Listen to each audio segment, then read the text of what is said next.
श्री कृष्ण चैतन्य प्रभु नित्यानंद श्री अद्वैत गदाधर श्रीवासादि श्री गौर भक्त वृंद। हरे कृष्ण कृष्ण कृष्ण हरे हरे, हरे राम राम राम हरे हरे, हरे कृष्ण कृष्ण कृष्ण हरे हरे, हरे राम राम राम हरे हरे, हरे कृष्ण कृष्ण कृष्ण हरे हरे, हरे राम राम राम हरे हरे। हरे कृष्ण हरि बोल। मैं सबसे पहले अपने गुरुपाद पद्म नित्य लीला पर विष्णुपाद अष्टोत्तर शशि श्रीमद भक्ति विज्ञान भारती गोसाई महाराज जी एवं नित्य लीला पर विष्णुपाद अष्टोत्तर शशि श्रीमद भक्ति वेदांशिला नारायण गोसाई महाराज जी के अभय चरण कमलों में दंडोत प्रणाम अर्पित करता हूँ। तत्पश्चात शिक्षा गुरुदेव पूज्यपाद परमेश्वरी प्रभु जी, पूज्यपाद बाबा महाराज, पूज्यपाद भक्ति विधान श्रीधर महाराज जी के चरणों में मेरा दंडोत प्रणाम। सभी मातृवृंद, भक्तवृंद, श्रोतृवृंद सबके चरणों में मेरा यथा योग्य दंडोत प्रणाम। हम लोग बड़े ही भाग्य से श्री चैतन्य भागवत की कथा का श्रवण कर रहे हैं, जहां पर अभी मध्य की कथा का प्रथम अध्याय शुरू हो चुका है, जिसमें महाप्रभु जी गया जी से आकर के गंभीर बन गए हैं। बहुत ही भक्त निमाई का उनका रूप है। जब सब लोग उनके दर्शन करने को आए, उनसे मिलने के लिए आए, यात्रा का विवरण पूछने के लिए, तो महाप्रभु जी ने अपने कुछ खास भक्तों को, श्रीमान पंडित जी, श्रीवास पंडित जी और कुछ अन्य भक्तों को, सबको बोला कि आप शुक्लांबर ब्रह्मचारी जी के घर में मिलना। और फिर क्या बोला कि वहीं पर मैं अपने दुख को निवेदन करूंगा। ऐसा कहते हुए महाप्रभु जी ने सबको अगले दिन बुलाया था। अभी यहां पर वर्णन आया था कि जब महाप्रभु ने ऐसे बोला था, उसके बाद सारे जो भक्त थे, गदाधर जी, गोपीनाथ जी, श्री रमाई पंडित जी, श्रीवास जी के भाई हैं, ये सारे भक्त पुष्प चयन करने के लिए जाते थे। तो वहीं श्रीमान पंडित जी आ गए थे और वो हंस के आपस में वार्तालाप कर रहे थे, जहां पर श्रीमान पंडित जी ने बताया था सबको कि भाई निमाई जो हो गया है, बहुत ही भक्त बन करके आ गए हैं, अवश्य ही कुछ गया में कुछ न कुछ हुआ है, कुछ कृष्ण की उन पर कृपा हुई है, जिसके कारण क्या है कि अभी जो निमाई है वो भक्त बन गए हैं, हमारा गोत्र बढ़ गया है। अभी क्या होगा, मेरी उनको देखने से, जैसे उनकी आंखों से अश्रु की धारा बह रही थी, जैसे उनको रोमांच कंप हो रहा था, उनको देख करके ऐसे अभी मेरे हृदय में उनके प्रति कोई मनुष्य बुद्धि नहीं रही। अवश्य ही वो कोई भगवान के भक्त हैं बहुत बड़े, ऐसा उनके मन में आ रहा है। तो ये सारी बात श्रीमान पंडित जी सब भक्तों को बता रहे थे। यहीं पर कथा समाप्त हो गई थी, पिछली बार शेष हुई थी, जहां पर वर्णन आया था कि सभी भक्त कहने लगे ऐसा ही हो, हमारा गोत्र बढ़ गया है, सभी कृष्ण का भजन करें, ऐसा कहते हुए मंगल ध्वनि कर रहे थे। इस प्रकार सारे फूल चुन करके सभी भक्त जो आए हुए थे पूजा करने के लिए अपने अपने घरों की ओर चले गए। उसके बाद ये जो शुक्लांबर ब्रह्मचारी जी थे, इनका घर नवद्वीप में ही गंगा जी के किनारे था, तो श्रीमान पंडित जी गंगा जी के किनारे चल दिए, जहां शुक्लांबर ब्रह्मचारी जी का घर था।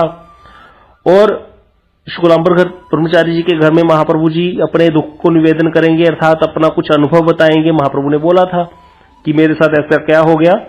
तो इस बात को जानकर के गदाधर पंडित जी के मन में भी बड़ी उत्सुकता थी, क्योंकि गदाधर पंडित जो है ये चैतन्य महाप्रभु की लीला में कौन है? हम बोलते हैं ना, श्री कृष्ण चैतन्य प्रभु नित्यानंद श्री अद्वैत गदाधर श्रीवासादि गौर भक्त वृंद। तो यहाँ पर श्री कृष्ण चैतन्य कौन? चैतन्य महाप्रभु जो राधा कृष्ण मिलित तनु है। उसके बाद नित्यानंद प्रभु बलराम जी हैं। आगे बोलते हैं श्री अद्वैत, अद्वैताचार्य कौन है? महाविष्णु जी के अवतार है, सदाशिव और महाविष्णु जी के मिलित अवतार। उसके बाद बोलते हैं हम श्री अद्वैत गदाधर। ये गदाधर पंडित कौन है? ये गदाधर पंडित जो है ये राधा जी का अवतार है। तो ये राधा जी ही है। जैसे हमेशा कृष्ण जी, भगवान कृष्ण की लीला में राधा जी उनके संग में रहती हैं, इसी प्रकार चैतन्य महाप्रभु जी की लीला में भी जब महाप्रभु निमाई थे, जब चंचल निमाई थे, जब जन्म हुआ है नवद्वीप में, उस समय भी गदाधर पंडित महाप्रभु जी के सहपाठी थे, एक ही स्कूल में पढ़ते थे, तो इसीलिए हर समय उनके संग में रहते थे। बड़ी मित्रता थी दोनों में। गदाधर पंडित जी महाप्रभु जी को बड़ा प्रेम करते थे, लेकिन क्योंकि निमाई क्या थे, बहुत ही उदंड थे, इसीलिए कभी कभी गदाधर पंडित सोचते थे कि उसको इतना ज्ञान है, लेकिन अगर ये भक्त बन जाए तो फिर मैं इसका कभी भी संग नहीं छोड़ूंगा। इस प्रकार की प्रार्थना किया करते थे गदाधर जी।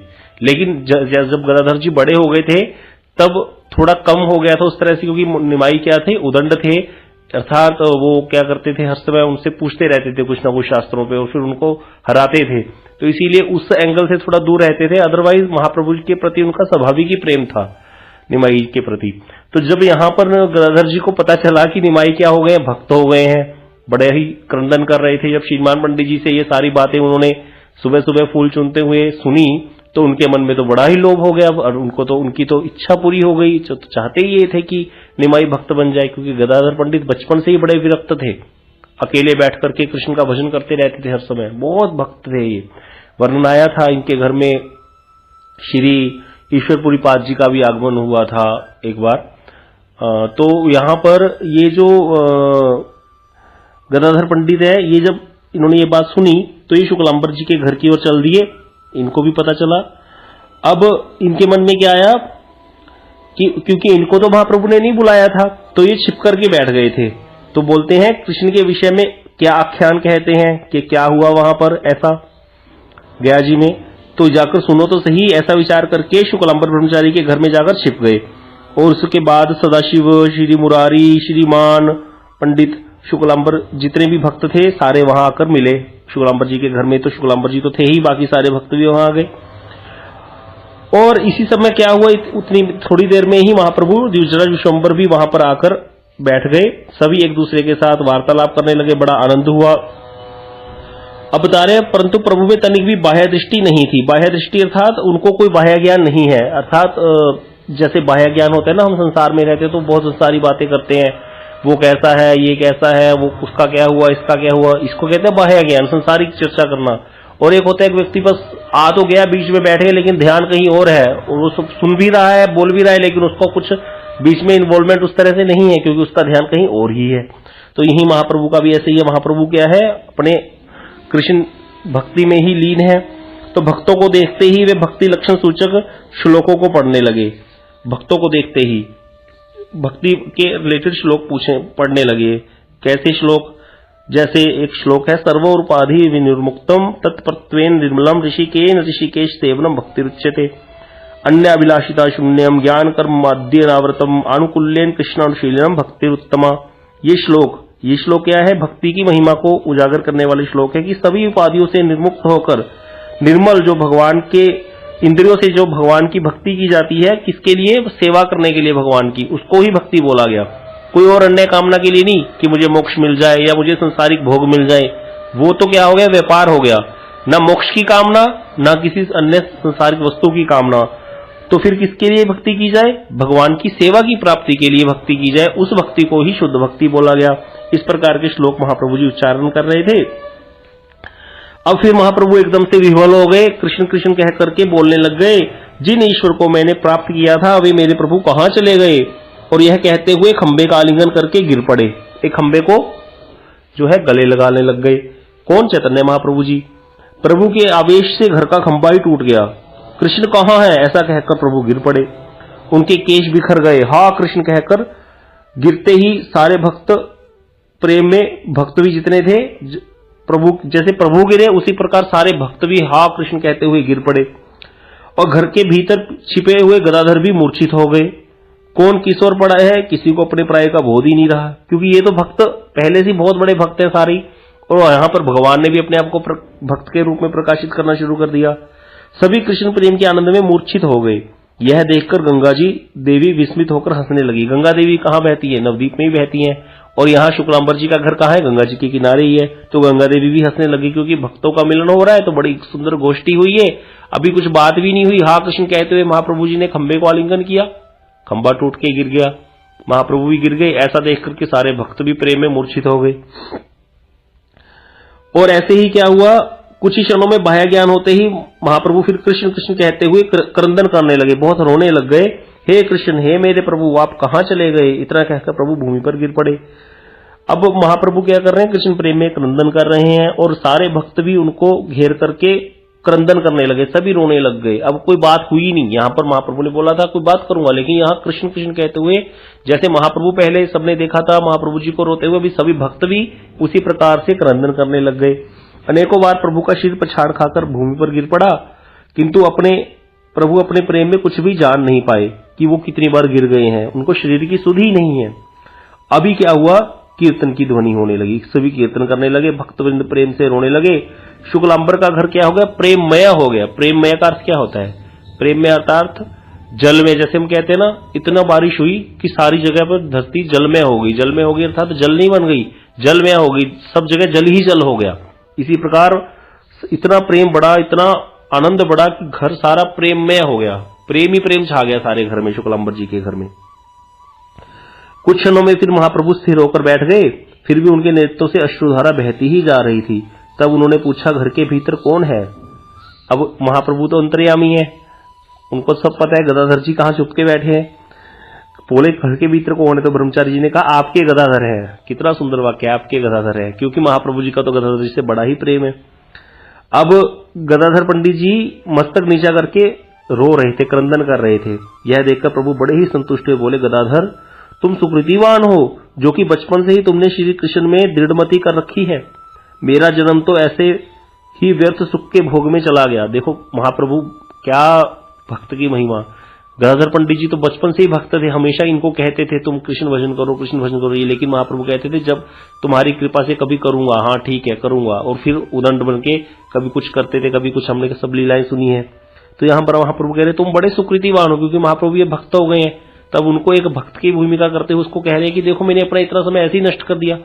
ऐसे कई लोग जो बाद में भक्ति में आते हैं, वो पुराने भक्तों को देख करके हमेशा ऐसे बात कह के रोते हैं कि प्रभु हमने तो इतना समय ऐसे ही नष्ट कर दिया, अब जाकर के समझ में आया कृष्ण भक्ति ही मूल है और इतना आनंद है इसमें, सारा जीवन संसार का भोज ढोते हुए निकाल दी, इसीलिए आप लोग बड़े धन्य हो, ऐसा कहते हैं। तो यहाँ पर महाप्रभु जी भी कह रहे हैं तुम धन्य हो, तुम सुकृतिवान हो, जो बचपन से ही तुमने कृष्ण में दृढ़मति कर रखी है। इसीलिए कहा जाता है भैया बचपन से ही बच्चों को बचपन से ही भजन में लगाओ। माँ बाप का एक ही कर्तव्य होता है, माता पिता का अपने बच्चों को भजन की शिक्षा देना, बाकी सब शिक्षा तो वो अपने आप सीख ही लेंगे। अब आप कई लोग कहते कि नहीं बड़ा होके तो फिर जरूरी नहीं है भजन नहीं करेगा, कोई बात नहीं, कुछ संस्कार तो उसके अंदर आ गए ना भक्ति के, वो संस्कार अपने आप आगे उसको भक्ति में ले आएंगे। इसीलिए हम हर एक माता पिता का एक कर्तव्य है कि अपने बच्चे स्वयं भी भजन करें और बच्चे को भी भजन करवाएं। उनको कथाएं सुनाएं, भगवान के अवतारों का वर्णन और सब कथाएं, कैसे क्या क्या हुआ, हमारा पूरा जो एक इतिहास भी है एक तरह से ये हमारा, तो ये सब भी पता होना चाहिए। इस पे बहुत विशेष ध्यान देना चाहिए हर माता पिता को कि अपने घर में ऐसा वातावरण रखे कि आधा घंटा पौना घंटा बैठ करके कथा हो, 15-20 मिनट के लिए बच्चों को बैठ करके कथाएं सुनाए। पहले दादा दादी सुनाते थे बैठ करके बच्चों को भगवान की कथाएं। मीरा जी जो भक्त बनी थी वो कैसे बनी थी? राव दूधा जी बहुत बड़े भक्त थे, उनके दादाजी राव दूधा जी बहुत बड़े भक्त भगवान के, वो हर समय मीरा जी को कथाएं सुनाते थे, इसीलिए मीरा जी भक्त बनी, वो पहले गुरु है उनके। इसीलिए सबको क्या करना चाहिए, घर में बैठ करके हरि कथा करनी चाहिए। सब इससे घर का वातावरण बड़ा ही शुद्ध होता है और मन के विकार भी नष्ट होते हैं। अब महाप्रभु जी कह रहे हैं कि मेरा जन्म तो ऐसे व्यर्थ ही सुख भोग में चला गया। एक अमूल्य निधि मिली थी, परंतु दुर्भाग्य के कारण उसे मैं खो बैठा।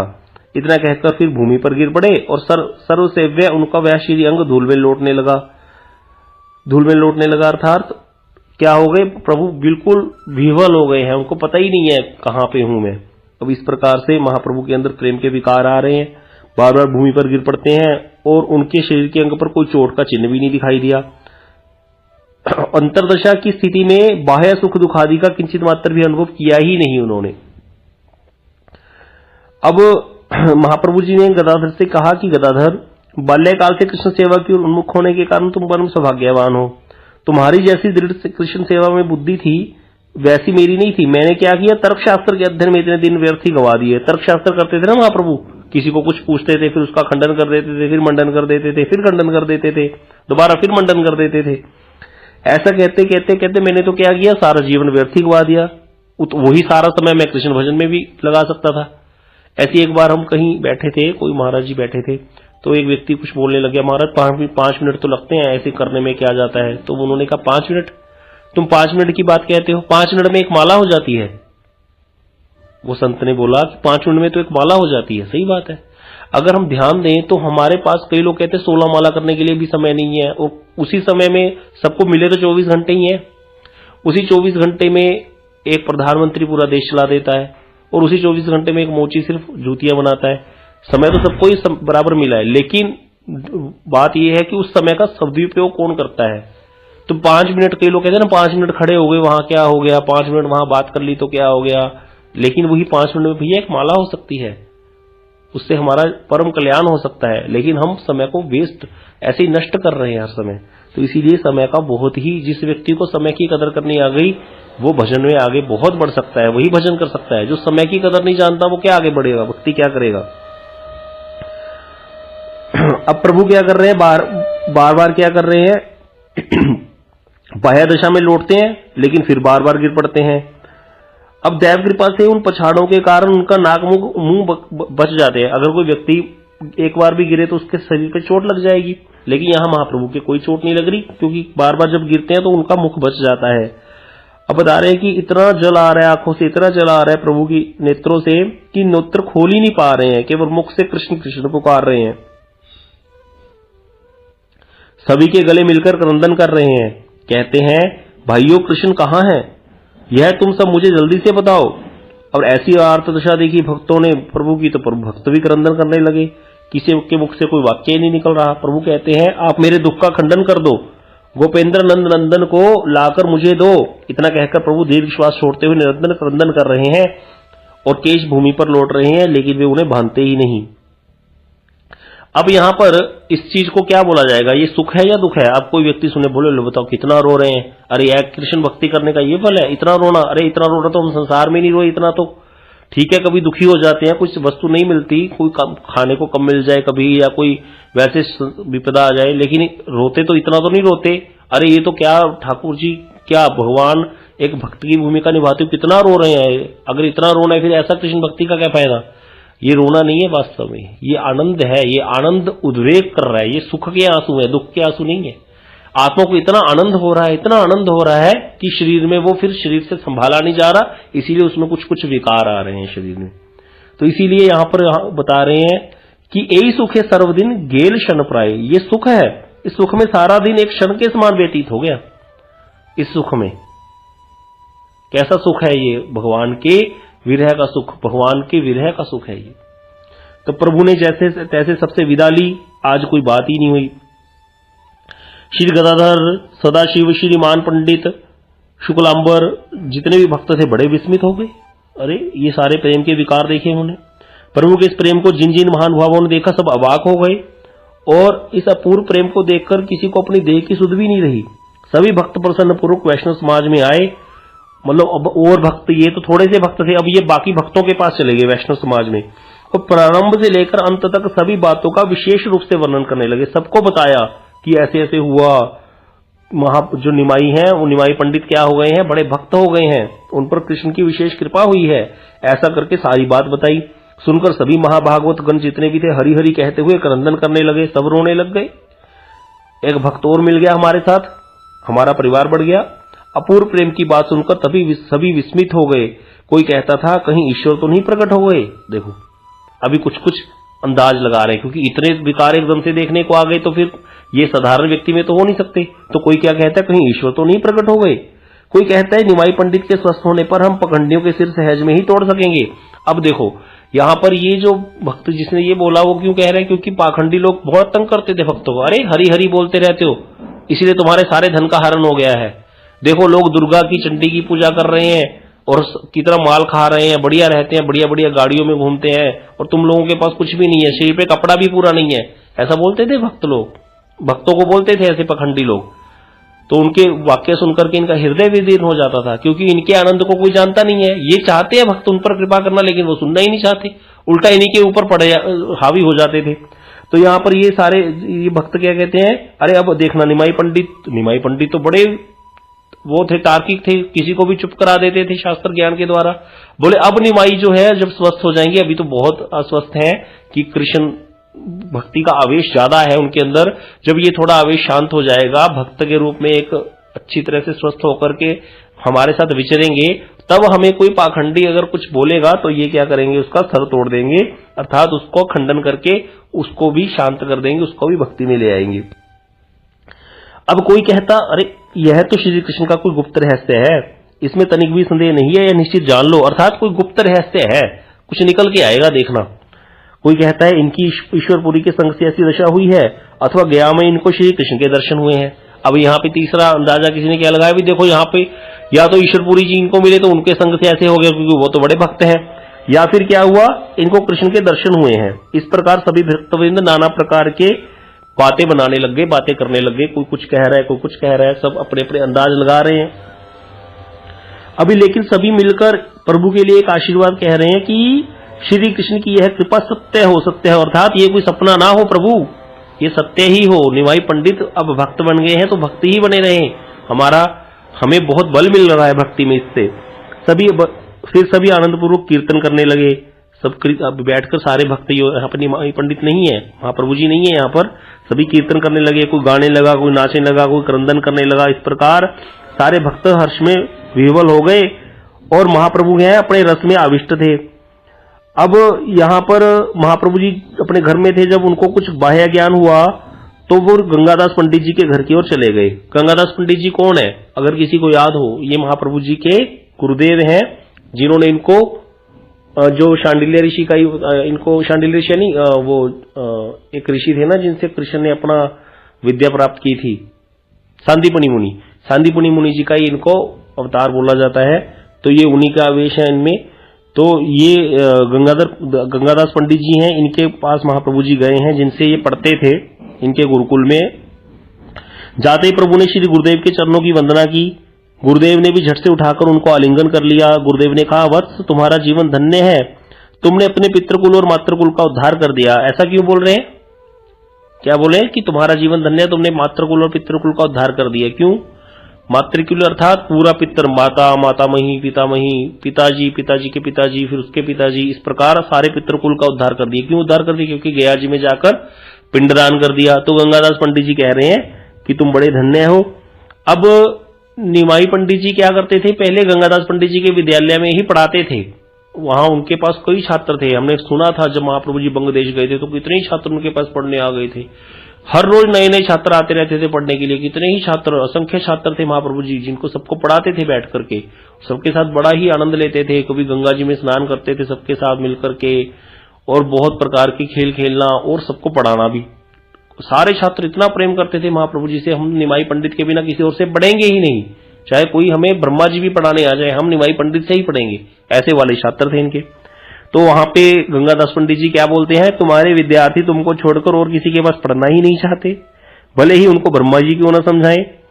यहाँ पे ये गंगादास पंडित जी महाप्रभु जी को कह रहे हैं, भाई अपने छात्र संभालो, अपने विद्यार्थी संभालो, जो ये बड़े उदास हैं जब से तुम गए हो, क्योंकि कुछ ही छात्र महाप्रभु जी के साथ गए थे गया जी में, सभी नहीं गए थे।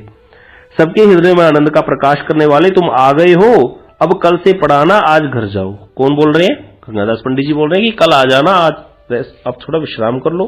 श्री गुरुदेव को प्रणाम करने के पश्चात तारावली से घिरे चंद्रमा की भांति चारों ओर से शिष्यों से घिरे हुए, जैसे चंद्रमा कितने असंख्य तारों से घिरा हुआ है, इसी प्रकार महाप्रभु जी भी चंद्रमा की भांति यहाँ पर असंख्य शिष्यों के द्वारा घिरे हुए, असंख्य छात्र हैं उनसे घिरे हुए। प्रभु विश्वम्बर क्या है, मुकुंद संजय के घर आ गए और आकर चंडी मंडप पर के भीतर बैठ गए। ये मुकुंद संजय के घर में महाप्रभु जी ने विद्यालय खोला था।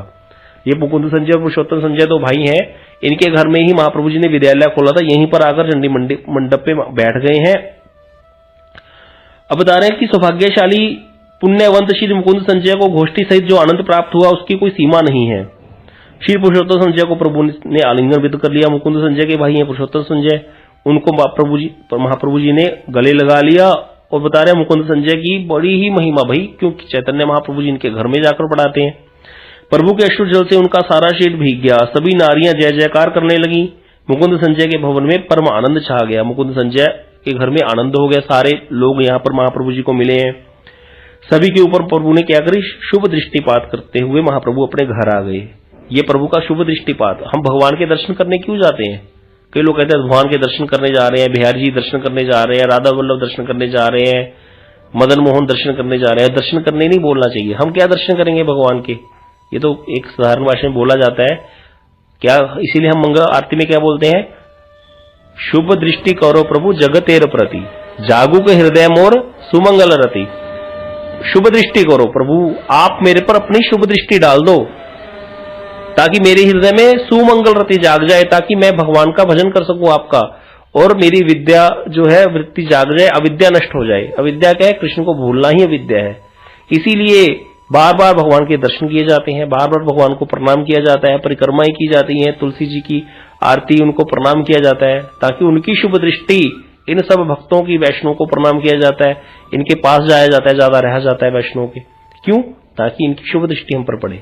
अब वृंदावन कितने लोग आते हैं, लेकिन जो लोग वैष्णव संग करते हैं वो लोग महाधन्य हैं, महासौभाग्यशाली हैं। क्योंकि वैष्णव के, अगर वैष्णव बात भी ज्यादा ना करें, मान लो हमने पास में कमरा ले लिया, उनके पास रह रहे हैं, मठ में आए, तो उनके बार बार वहां से निकलेंगे, जाएंगे, तो उनकी शुभ दृष्टि हम पर पड़ जाएगी। उनकी शुभ दृष्टि पड़ने से ही हमारा कल्याण हो जाएगा। इसीलिए वैष्णव का संग किया जाता है। तो वो लोग बड़े सौभाग्यशाली हैं जो वैष्णव संग करते हैं, वृंदावन आकर के वैष्णव के संग में रहते हैं, कथा श्रवण करते हैं, जो फिर उसके बाद जो कथा श्रवण करें, जो साथ में बैठकर के कीर्तन करें, मंगला आरती करें, उनका तो कहना ही क्या। बाद में जो समय बचे उसमें दर्शन करें, समय बचता है। सुबह 9:30 बजे के बाद प्रसाद हो जाता है, उसके बाद 12, 12:30 बजे तक मंदिर खुले रहते हैं दर्शन, बाद में जाकर के आराम से दर्शन करें। दोपहर को तो विश्राम कर ही सकते हैं, सब बंद हो जाता है। शाम को 2 घंटे हैं, 1 घंटा कथा, 1 घंटा कीर्तन, 6:30 बजे निकलो, सारे दर्शन जो बचे हैं वो करे आओ। हर समय टाइम मिलेगा दर्शन के लिए, परिक्रमा के लिए। लेकिन जो लोग दर्शन छोड़, ये कथा कीर्तन छोड़ करके परिक्रमा में भागेंगे, दर्शन में भागेंगे, उनको मिलेगी, सुकृति बनेगी, फल मिलेगा, लेकिन उतना नहीं मिलेगा, उतना लाभ नहीं होगा जितना जिसको जो कथा श्रवण करता है, जो सत्संग कर रहा है, उस पर विशेष कृपा हो जाएगी। वो कृपा हो ही गई है, जो सत्संग कथा कीर्तन में बैठने लग गया उस पर कृपा हो ही गई है। अब और क्या कृपा होगी उस पर, उसको मूल वस्तु मिल गई। तो इसीलिए इस चीज पे बड़ा ध्यान देना चाहिए। तो यहां पर प्रभु की शुभ दृष्टि प्रभु ने करी सबके ऊपर अपनी, और आते ही अपने घर आ गए हैं, आते ही विष्णु मंदिर के द्वार पर बैठ गए और सबको प्रीतिपूर्वक विदा किया। जो लोग आए हुए थे उनको विदा कर दिया। जो व्यक्ति प्रभु से वार्तालाप करने के लिए आ रहे थे, उनमें से कोई भी प्रभु के चरित्र को नहीं समझ पा रहा था। अब लोगों को समझ ही नहीं आ रहा ये क्या हो गया निमाई को। कोई भी व्यक्ति अब उनमें पहले किसी विद्या विषयक उदंडता नहीं देख पा रहा था। महाप्रभु तो बड़े उदंड थे, विद्या का बड़ा घमंड दिखाते थे अपना। अब तो प्रभु सब समय परम विरक्त की भांति रह रहे हैं। शची माता भी पुत्र के व्यवहार को समझ नहीं पाई कुछ भी। वे पुत्र के मंगलकार होने के लिए कि मंगल हो मेरे पुत्र का, गंगा विष्णु की पूजा करने लगी, कहने लगी, हे कृष्णचंद्र, आपने मेरे स्वामी को तो ले लिया और पुत्रों को भी ले लिया, अब तो केवल एक ही बचा है। हे कृष्ण, मुझे अनाथनी को यही वर दो कि मेरा विश्वम्भर स्वस्थ चित्त होकर घर में ही रहे। यहां पर शची मैया को कई प्रकार की चीजें दिमाग में आ रही हैं। क्या? एक तो उनका पहले पतिदेव नहीं है, फिर उनका बड़ा पुत्र जो है वो भी चले गए थे, विश्वरूप जी घर छोड़ करके चले गए थे, संन्यास ले लिया था। अब वो शची मैया को वही डर लग रहा है, निमाई को भी ये भी भक्त हो गया। अब यहाँ शची मैया बड़ा ही कृष्ण को प्रार्थना कर रही है, कृष्णचंद्र, मेरे सारा कुछ चला गया है, अब केवल एक ही तो बचा है मेरा निमाई, इसको क्या करो, इसको वर दो, मुझे अनाथनी को वर दो कि ये विश्वम्भर स्वस्थ चित्त होकर के घर में ही रहे। शची माता ने क्या किया, इसीलिए लक्ष्मी जी को ला करके, विष्णु प्रिया जी को ला करके प्रभु के पास बिठा दिया। और प्रभु ने लेकिन उनके ऊपर देखा ही नहीं, उनकी तरफ। लेकिन वो क्यों बिठाया? ताकि स्त्री जो है, स्त्री त्रिया चरित्र बोला गया इसको, है ना। जब स्त्री साधारण दृष्टि से अगर देखा है, लोक दृष्टि से, तो अगर एक यौवन पूरा हो, व्यक्ति जवान हो, उसकी स्त्री पास में बैठी हो, तो उसका भोग बुद्धि प्रबल हो जाएगी, फिर वो भजन क्या करेगा। इसीलिए विवाह कर देते हैं माता पिता। अगर कोई बच्चा भजन करने लग जाए, चलो संसारी हो जाएगा भैया, गड्ढा खोद के उसको गिरा दो बीच में, अब पूरी तरह से लगा रहेगा इसी में, अब छूट जाएगी इसकी ये सारी भक्ति। अब उसको हम भी माया में फंसे हुए हैं, इसको कैसे बाहर निकलने दे देंगे, इसको भी फंसाओ माया में। तो ये है साधारण दृष्टि। तो यहीं पर यहाँ पे शची माता ने भी ऐसा अनुसरण करते हुए क्या किया, विष्णु प्रिया जी को साथ में बिठा दिया, लेकिन प्रभु ने उनकी तरफ देखा तक नहीं। आगे उसको वर्णन करेंगे हम अगली बार।